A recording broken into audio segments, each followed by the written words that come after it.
Halo, Assalamualaikum warahmatullahi wabarakatuh. Perkenalkan, nama saya Nisa Rahmatin, NIM 18061110270 dari kelas 4B3 Manajemen, Fakultas Ekonomi dan Bisnis, Universitas Samratulangi Manado. Jadi pada saat ini saya akan membahas mengenai pemanfaatan sistem pengendalian manajemen pada UMKM Jamur Tiram yang didirikan oleh Bapak Sudaryono di Desa Mupia Utara, Kecamatan Dumungga Utara, Kabupaten Bolaang Mongondo, Sulawesi Utara.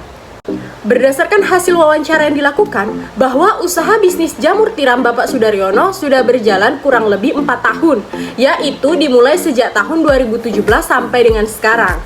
Usaha UMKM milik Bapak Sudaryono ini tergolong masih sederhana dan dikelola di rumah dengan menggunakan 3 tenaga kerja, yakni 2 orang tenaga kerja sebagai pengelola dan 1 orang pekerja sebagai tenaga pemasaran.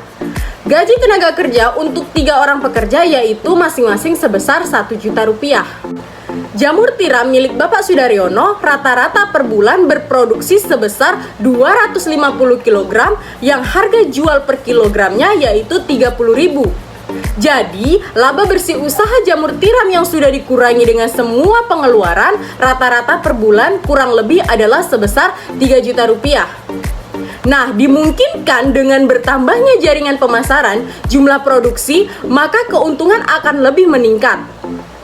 Permintaan pasar terhadap produksi jamur tiram di Kecamatan Dumungga Utara belum stabil, sehingga berpengaruh terhadap jumlah produksi yang dihasilkan.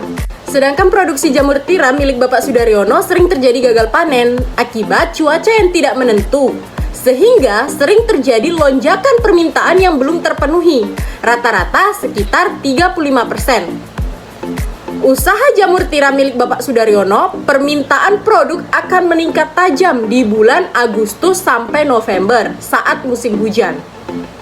Nah, sedangkan pada masa pandemi COVID-19 terjadi penurunan penjualan usaha jamur tiram, diperkirakan 20%. Sehingga berdampak pada target pencapai keuntungan investasi yang diharapkan. Permintaan dan hasil produksi terdapat penurunan, sehingga kebutuhan modal investasi tidak sesuai target pengembalian yang diharapkan. Nah, setiap 2 bulan sekali, Bapak Sudaryono selalu menyetok bahan-bahan produksi berupa bibit jamur tiram yang dipesan dari luar daerah, yaitu di Jawa, dikarenakan di tempat daerah Bapak Sudaryono sulit untuk didapatkan. Perencanaan atau planning. Perencanaan yaitu suatu proses dalam suatu kerangka untuk mengambil keputusan dan penyusunan rangkaian tindakan selanjutnya di masa depan.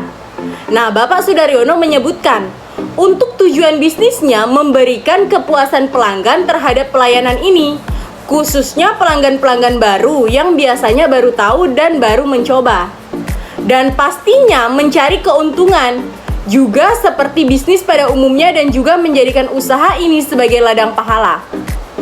Pemilik tidak menjelaskan perencanaan secara terperinci, namun menyebutkan bahwa harus bisa bersaing dengan kompetitif, juga memperhatikan anggaran biaya, menjaga kualitas serta kuantitas produk, dan menjaga pelayanan terhadap para konsumen. Yang kedua, pengorganisasian atau organizing merupakan pengelompokan kegiatan dan tugas-tugas yang dimaksudkan untuk mencapai tujuan. Organisasi dalam usaha jamur tiram segar sangat teratur atau terstruktur, seperti yang ada di perusahaan. Karena yang memimpin sekaligus mengatur kegiatan produksi pemilik usaha ini sendiri, yaitu Bapak Sudaryono. Bapak Sudaryono sudah mengatur karyawannya untuk bekerja sesuai pekerjaannya masing-masing, seperti yang sudah ada dijelaskan sebelumnya, yaitu 2 orang sebagai pengelola dan 1 orang sebagai pemasaran. Selanjutnya, pengarahan atau actuating.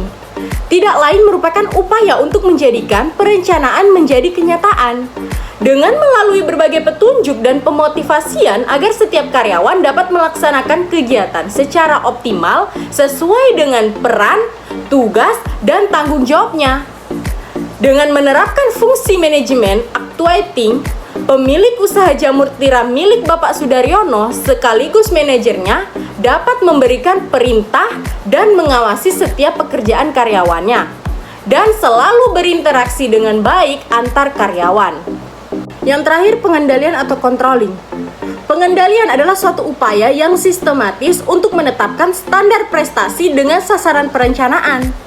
Merancang sistem umpan balik informasi sesungguhnya dengan standar terlebih dahulu ditetapkan. Nah, pemilik menyebutkan, walaupun kalau untuk aturan-aturan yang ada di sini, yang paling kerjaan terlaksanakan dulu. Baru ada saatnya kalau main HP dan sebagainya. Karena untuk waktunya santai itu ada, untuk istirahat ada. Asalkan kerjaan diutamakan terlebih dahulu dan jangan lupa untuk melayani para konsumen dengan baik.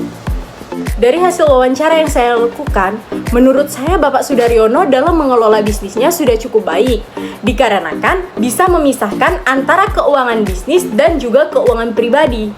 Keuntungan penghasilan bisnis serta keuangan pribadi dipisah, sehingga dari situ Bapak Sudaryono bisa mengetahui setiap per bulan memiliki keuntungan mencapai berapa persen. Dari hasil wawancara yang saya lakukan, saya juga memiliki saran untuk Bapak Sudaryono, yaitu yang pertama, menurut saya untuk penanganan masalah gagal panen yang diakibatkan oleh faktor cuaca yang tidak menentu, disarankan untuk memasang paranet untuk mempertahankan suhu ruangan agar dapat hasil yang konstan, untuk dapat memenuhi permintaan konsumen yang kian hari bertambah meningkat. Untuk saran yang kedua yaitu untuk meminimalisir masalah kerugian yang diakibatkan pemasaran jamur tiram segar, saya menyarankan untuk mengolah jamur tiram menjadi suatu produk makanan yang berbahan dasar dari jamur, guna meningkatkan suatu nilai tambah produksi dan juga memiliki keuntungan. Karena jika sudah diolah seperti contohnya keripik jamur tiram, maka produk tersebut memiliki daya ketahanan yang cukup lama dibandingkan jamur tiram segar. Nah, itulah hasil wawancara dan penjelasan singkat dari saya. Semoga bermanfaat bagi teman-teman semua. Wassalamualaikum warahmatullahi wabarakatuh.